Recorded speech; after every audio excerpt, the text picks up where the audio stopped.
I am one of the biggest Harry Potter fans out there, but I'm also a realist, and I'm sorry to admit this, but I have to.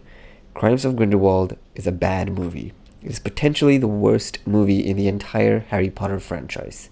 If you're new to the channel, my name is Tejas and this is The Squibbler. I usually cover Harry Potter gaming on this channel, such as Hogwarts Mystery and soon to be released, highly anticipated Wizards Unite.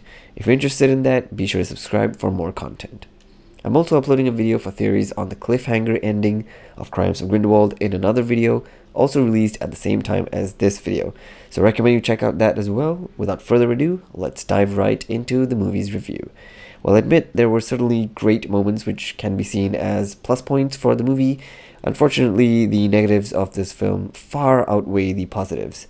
One of my biggest pet peeves about this film was the breaking of canon. Of course, it goes without saying that from here on out, I will be talking full spoilers for Crimes of Grindelwald, the movie, so if you have not seen it yet, I highly recommend you stop watching right now and come back to this video later on, but otherwise, you have been warned.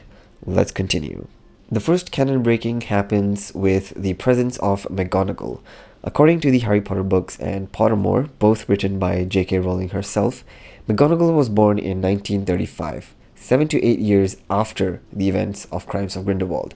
Yet, however, she is shown as a professor in not just the late 1920s, but also in the early 1910s, when Newt and Lita were students. Doing some quick math shows us that in the movie, McGonagall has been aged up 40 to 45 years at the very least. This is completely wrong and she should not have appeared in the movie in the first place. This may have well been an error on J.K. Rowling's part, but it just doesn't seem right for the movie to have aged her up by so much. It doesn't affect the plot line, I get it, but I feel her presence was added solely to appease to Potterheads who watched the film. But was it really worth breaking canon just for fan service? Additionally, we also have apparating, and while this can be explained as being a rule introduced after 1928, it just seems odd that they showed this in the movie without addressing it all. As we know, you can't apparate in and out of Hogwarts grounds, unless the people behind the movie are saying that this part is Hogwarts and this part is not. That's just weird. Another breaking of canon happens with the Blood Pact when Dumbledore and Grindelwald form the Blood Pact. While it was a great plot device to say Dumbledore couldn't go up against Grindelwald, it just doesn't quite make sense if you think about it. According to the Mirror of Erised scene, it seemed like they made the pact while they were still young and close friends. And according to book lore, they were friends during the summer of 1899, shortly before Ariana's death at the end of the summer of 1899.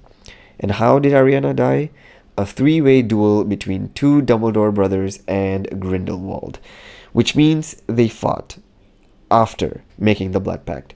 And that doesn't make sense. It's going to be difficult reading out of that one to explain in the future films, but it just seems odd that they fought after making the Blood Pact, but now suddenly they can't fight because of the Blood Pact. It boggles my mind.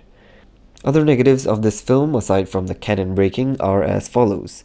Firstly, the pacing of the film just seemed off and the editing seemed weird. Characters were jumping from one scene to another and it was happening in a very choppy manner, and it was very confusing to look at, to be very honest. There were also way too many characters in this movie, which actually led to another problem, and that is the underusage of many of the characters shown. If it was not for Claudia Kim's character being called Nagini, that character is actually pointless. She didn't add any substance to the story and she just looked sad and weepy the entire film and actually did absolutely nothing in the movie that affects the plot. If she was not called Nagini, that character is completely useless. Why introduce her and hype it up in the trailer if she's got barely any role in the film? I'd rather see her in future films being used much more than what they showed in Crimes of Grindelwald. Alongside her were the Goldstein sisters, who were also pretty much sad and weepy in the entire film, making rash and almost unrealistic or far-fetched decisions about their respective lives. For example, Queenie using the love potion is very out of character, given how much we've learned of her in the first Fantastic Beasts movie. Tina also starts dating another dude just because she saw a magazine print the wrong headline. I mean, couldn't she have just contacted Newt and found out the truth for herself? Overall, majority of the female characters except Lita Lestrange, and I'm going to get to Lita in just a bit, seem to be acting off of their own respective partners rather than making decisions on their own. And that was definitely very weird to watch. The characters just seemed pretty out of place. Additionally, the character called Yusuf also was almost completely redundant except for the story that he describes in the cemetery about how his family was destroyed by the presence of Father Lestrange. And what was the point of the water parasite in Yusuf's eye? What role did that have to the plot of the film? That parasite being or not being there did not affect his motives to kill Credence in any way whatsoever.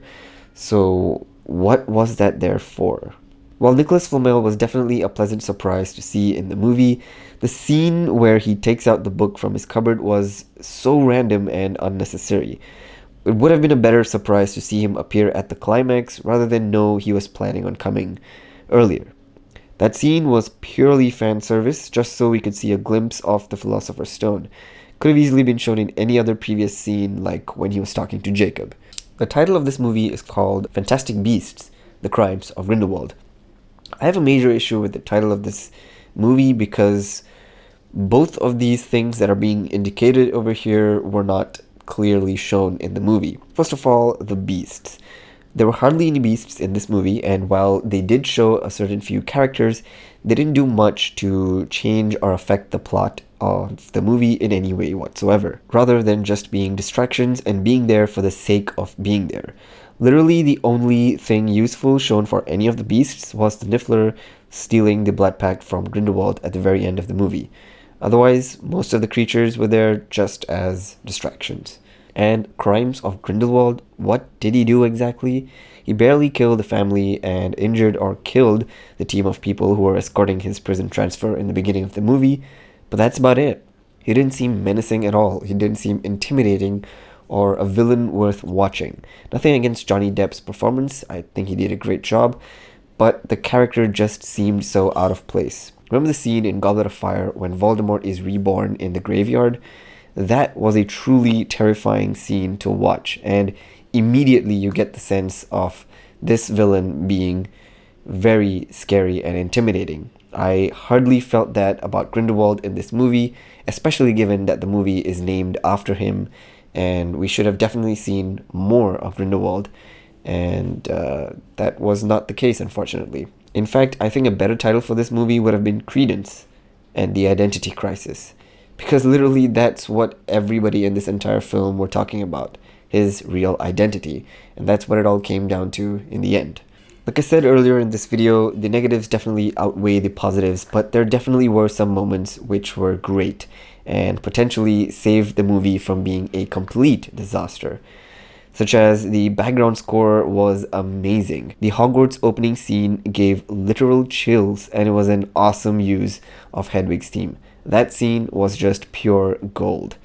I also feel that all of the actors did a great job despite their characters' motives. I still feel that they portrayed them in a very good manner, so definitely nothing against the actors. They did a fantastic job.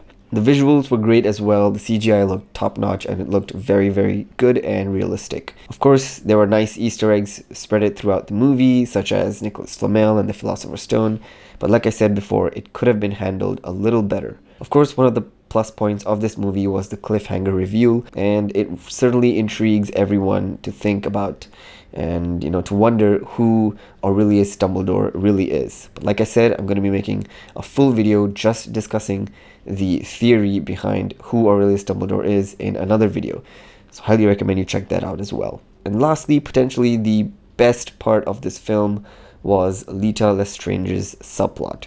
Her story arc was wonderful, and I was very intrigued by her character and her story. She was definitely the best character in the film, with a great story from the boat scene to being a teenager all the way to her adulthood.